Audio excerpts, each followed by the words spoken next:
Perdas são muito difíceis pra mim. Oi, gente, eu sou a Carol e no vídeo de hoje eu vim falar um pouquinho sobre como foi perder uma pessoa que eu não imaginava que era tão importante pra mim. Eu já passei por várias perdas na minha vida, mas nunca foi de pessoas tão próximas. Então, sim, sempre fico triste, mas não com tanto sentimento. Quando eu perdi meu avô por parte de mãe, foi bem doloroso, mas eu não imaginava que seria tão doloroso perder a minha avó. O meu avô, eu não presenciei ele se definhando, sabe? A gente morava em cidades diferentes, ele é lá do interior e eu morava na capital, então eu não sabia que ele estava ficando doente. E aí eu fiquei sabendo quando ele já faleceu. Eu não tive a oportunidade de me despedir dele. E isso me deixou muito mal. Eu fiquei muito triste, porque quando eu fui ver ele lá no enterro, eu percebi que eu não tinha aproveitado tanto tempo com meu avô. Como a gente era de cidades diferentes e ele morava muito longe, né? Eu acho que dava, sei lá, umas 13 horas de viagem, não sei. A gente quase não, eu pelo menos quase não ia visitar ele. E aí eu tava trabalhando e tudo mais, minha vida tava muito corrida e eu dava mais importância pro trabalho, porque na minha cabeça eles iam viver pra sempre. Então quando eu cheguei no velório e vi meu avô lá no caixão e tal, foi bem doloroso. E aí depois de alguns anos aconteceu com a minha avó. E aí a minha vida mudou completamente. Essa xicrinha aqui meu pai comprou lá na Bahia pra mim. É uma xicrinha bem especial. Não é minha, eu dei pra vó Benta, mas às vezes eu tomo nela porque é bom tomar cafezinho na xícara dela, sentir a energia dela. Eu acho que a Umbanda nunca esteve tão presente na minha vida do que depois que a minha avó faleceu. Acho que quando a gente perde uma pessoa importante, a gente se apega muito. Ou a gente simplesmente não se apega a nada e fica revoltado e manda a vida merda, ou a gente se apega muito a Deus. Quando a minha avó estava viva, ela estava passando por uma fase bem difícil. Porque assim, a minha avó, ela tinha duas irmãs, uma mais velha, que é a tia Cília, e a mais nova, a tia Lília. E as três, elas eram melhores amigas. E a tia Cília e a avó, elas costumavam fazer tudo juntas. Elas iam na aula de pintura, na ginástica, elas saíam para tomar café. Então, as duas eram melhores amigas. E aí a tia Cília, ela teve um AVC. E aí ela foi definhando e morreu. E a minha avó ficou muito depressiva. Minha avó ficou assim arrasada. E ela passou a tomar até medicamentos antidepressivos por causa disso. Porque ela não tinha mais a companheira dela. Porque o meu avô, que era o marido dela, morreu antes de eu nascer. Então ele morreu há 29 anos atrás. Então ela já estava há muitos anos sem companheira. E a minha tia, ela era a companheira dela. As duas eram viúvas, então elas andavam pra lá e pra cá. E aí nesse tempo, minha avó foi demonstrando muitos sinais de tristeza. A gente se aproximou bastante dela e tal. E aí um dia, de repente, a minha mãe recebe um telefonema que a minha avó teve um AVC no ônibus. E a minha mãe correu lá pra salvar ela e levar ela pro hospital.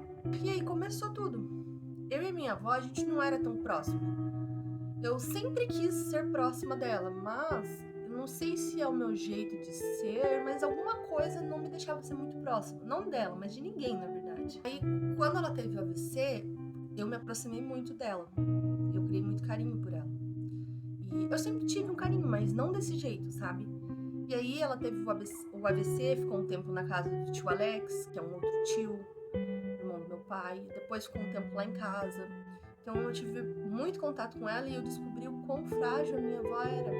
Porque ela estava sempre falando o quanto ela queria reencontrar o vô Manuel, que ela sentia saudade dele. O quanto ela estava com saudade de mim, que ela queria me ver. E ela nunca falava isso pra mim, que ela tinha saudade de mim. Nesse tempo, onde ela estava fragilizada, a gente viveu muitos momentos especiais. A minha avó, ela sempre foi muito vaidosa. Na verdade, ela não era só vaidosa, ela era muito linda. Mesmo velha, ela era muito linda. Eu sempre dizia que ela parecia uma Barbie, porque ela usava roupas combinando. A minha avó sempre foi muito elegante, sempre foi muito bem arrumada. E aí, quando ela teve o AVC, eu não sei, mas eu senti esse choque, porque ela tava abandonada, sabe? Ela só teve filho homem. Então, o tio Alex e meu pai, eles não sabem cuidar desses detalhes, sabe? E aí ela tava lá deitada na cama, com aquela cara de tristeza, abandonada. E a gente começou a se aproximar porque eu não queria que ela se sentisse assim. E eu falei assim, por que não trazer um pouco de ânimo pra minha avó? Comecei a ajudar ela, fazer a maquiagem dela, passar o creme nela, fazer as coisas dela. Então a gente se aproximou muito. E como os médicos disseram que se ajudasse ela poderia voltar a andar, então meu pai, o meu tio, a minha mãe, eles se empenharam muito para fazer com que a minha avó melhorasse. Eles faltavam o trabalho para levar minha avó no médico, para fazer fisioterapia, tiravam dinheiro não sei da onde, porque tava bem difícil a vida financeira da gente, para poder comprar os remédios, comprar as fraldas, assim, tava bem difícil. E a gente tava insistindo, e a minha avó tava respondendo às melhorias, por mais que a cabeça dela tivesse ficado com uma mente de criança, mas ela estava conseguindo sair da cadeira de rodas. Ela já conseguia ficar de pé, ela conseguia movimentar um braço, pegar as coisas, então ela estava ficando um pouquinho mais independente. E nesse tempo que eu tive muito próxima dela, eu não imaginava o quanto ela gostava de mim. Porque ela sempre perguntava, a Carol vai vir? Hoje a Carol vai vir? A Carol vai vir me visitar? E como eu tava morando em outra cidade, na minha casa, então não era longe, sabe? Mas eu não tinha muito contato, né? Então quando eu ia, eu sentia que ela sentia muita falta. E aí a gente... Assim, eu sempre fui muito bagunceira. Eu sempre fui o capeta mesmo. E aí, a avó tava com essa cabeça mais de criança, então a gente aprontava juntas, sabe? Era engraçado, era divertido, era a avó que eu queria, porque eu nunca tive muita aproximação com os meus avós. E aí eu tinha muita esperança, né? Eu realmente achava que ela ia sair da cadeira de rodas, que ela ia andar. Pensava que ela ia voltar a ser quem ela era, né? E aí um dia, meu pai e o tio Alex conversaram e chegaram à conclusão que a melhor coisa a fazer era deixar ela numa casa de repouso, porque tudo bem que às vezes ela ficava na casa do tio Alex, às vezes ela ficava na casa. Eles se revisavam, eles faziam o melhor que eles podiam. Só que meu pai, ele não tava bem. Antes da minha avó ter tido um AVC, meu pai tinha feito uma cirurgia de câncer aqui no peito, um câncer de pele, mas era uma cirurgia. Então ele tava com pontos. E a minha mãe, ela tem um histórico de saúde muito sério. Ela já teve câncer várias vezes, ela não pode pegar peso. E a minha irmã também, ela tem um desvio na coluna, então ela não pode pegar peso. E ela pegava, então a minha irmã tá com um desvio muito maior por causa disso. Então assim, todo mundo tava se esforçando o máximo. Por mais que não pareça, eu também estava me esforçando, mas do meu jeito. E aí a gente levou ela pra casa de repouso, a gente continuou fazendo visitas pra ela. Só que pra mim era muito difícil visitar ela, porque cada vez que eu ia ver a minha avó, parecia que ela tava pior, sabe? Ela tava tão... Não é feio a palavra, tava tipo definindo tanto, sabe? Que era muito difícil olhar pra ela. Eu sentia que tava muito perto dos últimos dias. A gente ia visitar ela e ela sempre perguntava de mim e tal, então eu fui criando um carinho muito especial pela minha avó. Eu não me lembro se foi antes dela ter sido internada numa casa de repouso ou depois, eu não me lembro. Mas teve um Natal que a gente foi fazer, que a minha avó pediu muito pra fazer uma maquiagem nela. E aí eu fiz essa maquiagem, ela ficou linda. Então a minha avó começou a passar mal e a gente não percebeu, porque ela tava com as unhas pintadas, então não deu pra ver que a unha tava ficando roxa, não deu pra ver a boca ficando roxa, não deu pra ver ela ficando pálida. E ela começou a passar mal. Daquele dia em diante eu me senti tão culpada que eu nunca mais fiz maquiagem nela, porque eu tinha medo de ser a responsável. Tipo, ela passa mal e a gente não vê que ela tá passando mal. E aí foi muito difícil, assim, toda vez que eu olhava pra minha avó, eu sabia que tava chegando a hora. E cada vez que eu ia ver ela tava mais magra. Aí um dia eu tava trabalhando e já não tava legal. Foi logo que eu entrei pra Umbanda, sabe? Eu não tava bem. Eu recebi a notícia de que a minha avó precisava ir pro hospital urgente, ela tava passando mal e que eu precisava levar ela porque não tinha ninguém que podia sair do trabalho.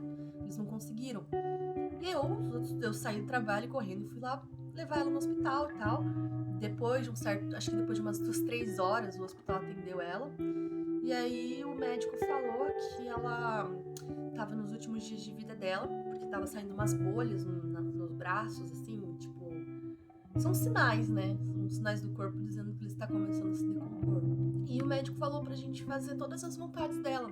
E eu lembro que a minha avó sempre falava que a lembrança dela, do que ela mais gostou de fazer quando ela era criança, era sentar na calçada da rua e comer um frango com café com leite. E aí, quando ela saiu do médico, minha mãe levou café com leite pra ela. E daí, desse dia em diante, eu já sabia que eram os últimos dias dela. Aconteceu o falecimento, a gente foi no velório. E quando eu olhei pra ela, foi assustador e ao mesmo tempo foi lindo. Porque foi assustador porque eu sabia que era a última vez que eu ia ver ela. Mas ela estava tão linda, sabe? A minha avó tava um conjuntinho que ela sempre gostava muito de usar, que era um conjuntinho poá, que é aqueles de bolinha, sabe? Ela sempre foi muito de usar conjuntinho, então ela tava com aquela camisa e a calça. E ela tava muito magra, porque quando ela veio lá pra casa, meu pai começou a ajudar, ela tinha 90 quilos. E aí ela tava num caixão tão magra que ela devia ter uns 60 quilos, sabe? Tipo, o osso assim aparecendo. E eles fizeram uma maquiagem nela que parecia que eles conheciam ela, sabe? Tava exatamente como ela costumava usar. E eu passei o velório tentando ficar longe dela porque eu não conseguia ficar perto dela, sabe? De tanta dor que eu sentia. Minha irmã me ajudou bastante, a minha tia me ajudou, ficando falando um monte de coisa aleatória pra se distrair.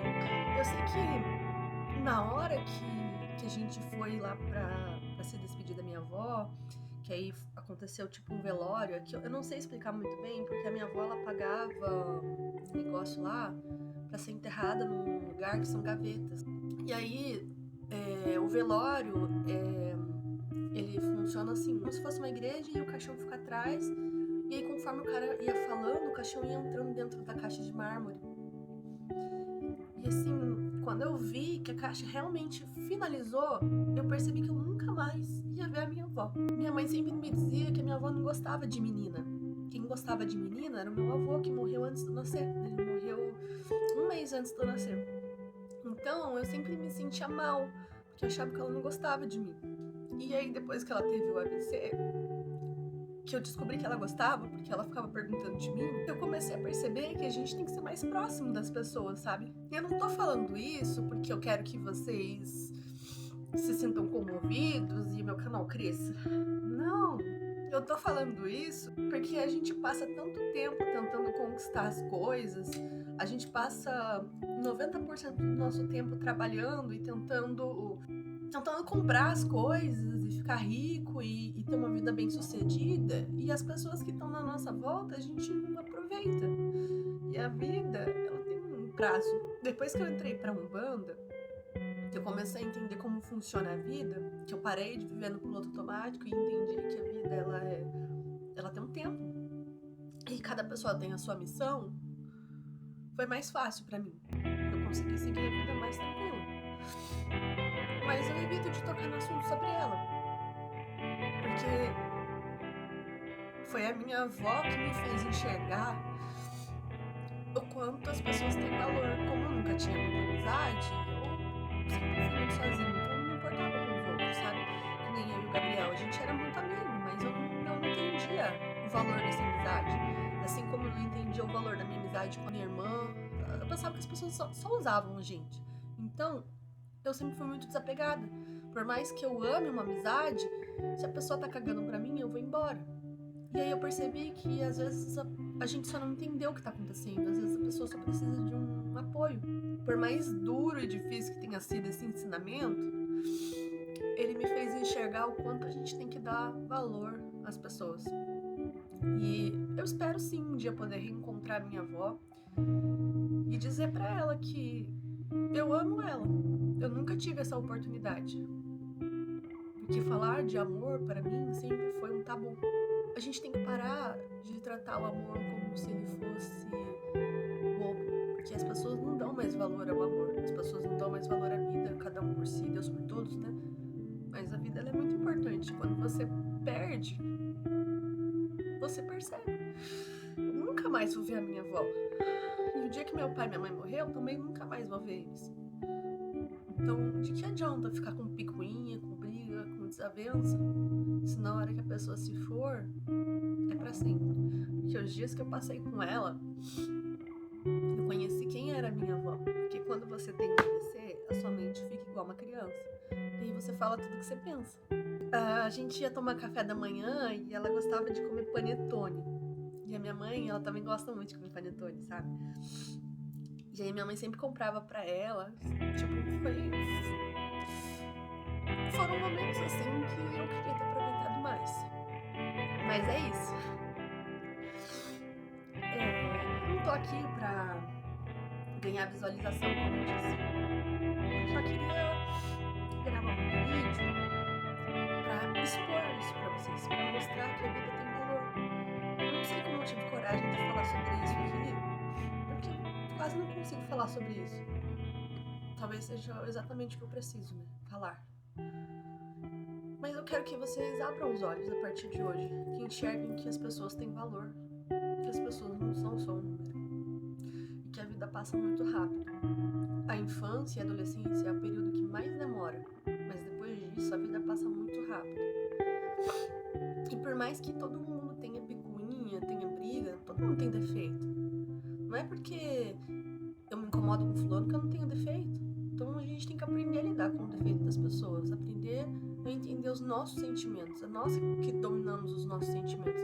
Não preciso magoar as pessoas porque eu não tô bem.